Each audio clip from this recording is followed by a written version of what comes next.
our video.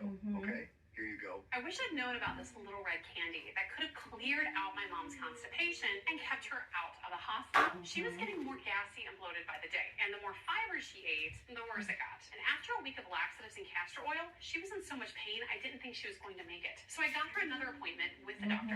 We waited 30 minutes for him to press on her bloated belly, ask a few questions, and tell us the same thing we'd heard 1,000 times before. Make sure she keeps drinking lots of water, taking your laxatives, increasing her fiber. If she's in a lot of pain, you can just give her some prune juice. And when I told him we had already been doing that for weeks, he told us the same thing we'd heard from every other doctor. There's nothing else I can do. Just keep giving her water, fiber, and laxatives. She'll have a bowel movement soon. But that bowel movement, it never came. It felt like my mom was just another number in the medical system. Nobody seemed to care how much pain she was in, and no one seemed interested in helping. The solution was always fiber, water, laxatives. And when I got too pushy, doctors kept saying the pain was all in her head. I was furious, but my mom had absolute faith in those doctors. She believed they had her best interests in mind. She was convinced that after enough tests, these doctors would finally be able to figure out what was wrong. But her tests always came back normal. Yet her excruciating levels of pain were anything but normal. I wanted to call out these so-called doctors and specialists. I wanted to scream, this isn't right, this is not all in her head, and she's been following your stupid elimination diet for weeks. She's eating fiber, she's taking the laxatives, and she's just getting worse and worse. And no one's doing a damn thing about it. But I didn't. I just bit my tongue as my mom kept telling herself the doctors knew what they were doing. And she kept telling herself that until the day they put her on the operating table. It hadn't even been a month. Her life savings were nearly gone, and she looked 9 months pregnant. There was no doubt in my mind. Her life was in danger. She was so backed up that her intestines had stretched themselves out, making it nearly impossible to go. I overheard the doctors calling it a complete obstruction